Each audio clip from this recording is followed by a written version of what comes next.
When thinking of Swiss mercenaries over the past millennia, many think of well-trained, reliable, and above all, loyal troops. Many look towards the papal Swiss Guard who have loyally guarded the Pope from the 16th century to this very day, or to the Swiss Guard of the French monarchy who during the French Revolution fought to the last man defending the Tuileries Palace. Today's episode depicts a stark contrast from these events and demonstrates a dark period in the history of the Kingdom of the Two Sicilies. That being the Revolt of the Swiss in 1859, which reveals the broader implications of military loyalty, identity, and foreign governance. Before discussing the revolt itself, some background is necessary regarding the Swiss military presence within Naples prior to the revolt. In the aftermath of the withdrawal of Austrian troops in the 1820s from the kingdom, Swiss units gained popularity with the Bourbon monarchy. During the reign of King Francesco I, during the period of 1825 to 1830, 4 Swiss regiments were raised, consisting of men from various Swiss cantons. The first regiment consisted of men from Lucerne, Unterwalden, Oberwalden, Uri, and Appenzell. The second regiment consisted of men from Freiburg and Soleda. The third regiment consisted of men from Valais, Schwyz, and Grisons, and the fourth of men from Bern. Within these regiments, German was the lingua franca for commands, while officers had to be of a German ethnic background from Switzerland. Of these 4 regiments, 3 were headquartered in Napoli, while 1 was in Palermo. These regiments would maintain a reputation of discipline and would be deployed to tackle unrest within the kingdom. A notable event in which the Swiss troops of the 3rd Regiment were utilized came in 1849 to quell an uprising in Sicily, notably within the city of Catania. This conflict resulted in heavy losses for the regiment, resulting in its replenishment with fresh Swiss troops who lacked the same loyalty to the kingdom as their veteran brothers in arms had. Despite their valor, the relationship between the Swiss soldiers and the Neapolitan state was fraught with tension. In 1854, a critical agreement between Naples and Switzerland expired, yet King Ferdinando II chose to continue with individual agreements with the commanders of the Swiss regiments. The Swiss government would turn a blind eye to this as long as the regiments were referred to as foreign regiments rather than Swiss. However, the Neapolitans continued to refer to the regiments as Swiss. This created an ambiguous status for the troops, leading to resentment among the Swiss soldiers. At the same time, the number of Swiss troops in the kingdom would increase with the addition of a battalion of cacciatori, known as the 13th Cacciatori, formed from both Swiss and Neapolitan troops.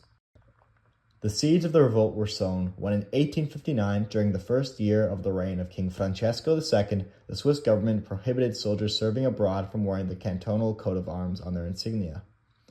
This decision was met with widespread protest among the troops in Naples, as they feared the loss of rights associated with their Swiss citizenship. Many sought to leave the service, but were denied free exit, further escalating tensions.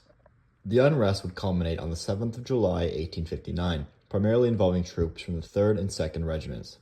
Seeking to take matters into their own hands, a mob of around 300 to 400 Swiss troops from the regiments amassed and made their way towards the Capodichino area of Napoli. The men were in disarray, even going so far as to seek out and try and kill their officers who tried to stop them, including the attempted killing of Swiss officer Agostino di Riedmaten.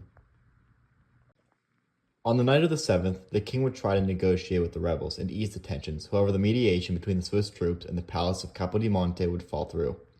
In turn, the king would entrust General Alessandro Nunziante to pacify the result. At the same time, the rebels would continue to run rampant, making their way into the San Potito neighborhood, looting houses and even reportedly killing an innkeeper. All the while, men from their own regiments tried to stop them, resulting in light skirmishing in the area. Chaos had immersed in the capital, and Nunziante sought to crush it. The following day, on the 8th of July, Nunziante, at the head of soldiers from both the 4th Swiss Regiment and the recently formed 13th Cacciatori, made their way to face the rebels head-on in the area of Capodichino. The skirmish began with the loyalist troops opening fire on the rioting Swiss, spreading shock and panic throughout their ranks. With casualties piling up and cohesion already lacking, the Swiss broke and began to either surrender or attempt to flee, only to be captured by the pursuing loyalist troops. In the aftermath, accounts differed towards the total casualties for the Swiss. Il Giornale Ufficiale spoke of around 20 dead and 76 injured, with 262 taken prisoner.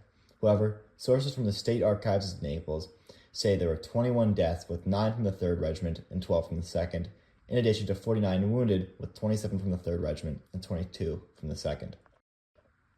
As to the direct reason to the cause of these riots, many different answers have been suggested. In the aftermath of the riot, when interrogated, many of the prisoners provided answers as to why they rioted, with some ranging from the influence of liberals in contact with the Piedmontese and others citing the harsh management of Nunziante in Naples. Regardless of the reasoning, as a response, Francesco II was prepared to order the dissolution of the Swiss regiments and the expulsion of the Swiss soldiers. However, Brigadier Giovan Luca von Meckel, a loyal Swiss officer, persuaded him otherwise. Instead of expelling the remaining loyal Swiss troops, Francesco instead decided to reorganize them into 3 foreign battalions known as Carabinieri Esteri, of whom would continue to loyally serve the kingdom until its demise in 1861. Thank you for watching today's video on the 1859 Swiss Revolt. I hope you enjoyed it, and I'll see you all next time.